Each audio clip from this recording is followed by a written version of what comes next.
Hi everyone, welcome to our channel. ఇప్పుడు మనం ఇన్స్టెంట్గా గోరింటాకు పెట్టుకోవాలి అంటే ఈ పద్ధతిని ఫాలో అవుతాం. అప్పటికప్పుడు రెడ్గా గోరింటాకులాగా భలే పండేస్తుంది. దీనికి సింపుల్ అండి, ఏమి పెద్దగా ఖర్చు ఉండదు, అలాగే ఎక్కువ ఐటమ్స్ కూడా అవసరం లేదు. జస్ట్ టీ పొడి, షుగర్, ఒక ఒక 2 బౌల్స్, ఒక దబర ఉంటే చాలు. ఇప్పుడు నేనైతే టీ పొడి, షుగర్ యాడ్ చేస్తున్నాను. అంటే నేను ఇందాక షుగర్ తక్కువ వేసాను, అందుకని మళ్ళీ ఒక 2 స్పూన్లు వేసాను. ఇప్పుడు ఈ ఉంది కదా టీ పొడి అలాగే ఈ షుగర్, దీన్ని మిక్స్ చేసి దబర్లో వేయాలి. చూడండి, నేను షేక్ చేస్తున్నాను కదా, అలాగా దబర్లో వేసేసి ఇప్పుడు నా చేతిలో ఉన్న బౌల్నే నేను బౌల్ ఇస్తాను. అంటే ఇప్పుడు ఉంది కదా ఆ బౌల్ని బౌలించాను అనమాట. అలా పెట్టుకోవాలి. తర్వాత ఇంకో దాని మీద ఇలాగా రివర్స్ కాకుండా నార్మల్గా పెట్టుకోవాలి.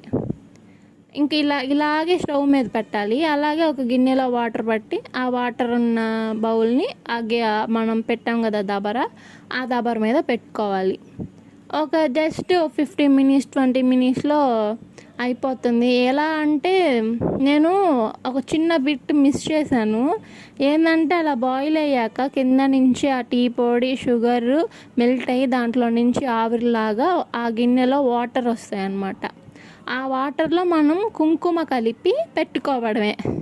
అయితే ఆ చిన్న బిట్ మిస్ అయింది. చూపిస్తున్నాను కదా వీడియోలో, ఈ విధంగా కలిపేసుకోవడమే. కలుపుకొని మనకి నచ్చిన డిజైన్ పెట్టుకోవచ్చు, చందమామ పెట్టుకోవచ్చు. దీంట్లో నేను ఒక 3 డిజైన్ దాకా చేశాను. ఇది చూడండి, నేను జస్ట్ చందమామ పెడుతున్నాను. ఇదండి, ఇలా నీట్గా పెట్టుకున్నాము అంటే ఇన్స్టెంట్గా అప్పటికప్పుడు పండిద్ది, ఎర్రంగా భలే ఉంటుంది చేతికి.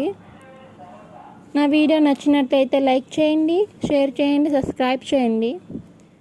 మీకేమైనా ఈ వీడియో చూసాక మీకేమనిపించిందో కామెంట్ చేయండి. మీరు కూడా ట్రై చేయండి, మీకు కూడా వర్కౌట్ అవుతుంది ఈజీగా. ఇంకా ఈజీగా చేసుకోవాలంటే ఇంకా మనం బాయిల్ మెథడ్ కూడా చేయబడలేదు. జస్ట్ కుంకుమలో నిమ్మకాయ రసము, వాటర్ కలిపి చేసినా కూడా పండిద్ది. అయితే ఎక్కువ ఉండదు, ఇదైతే 2 days అలా ఉంటుంది ఈజీగా. నచ్చితే లైక్ చేయండి.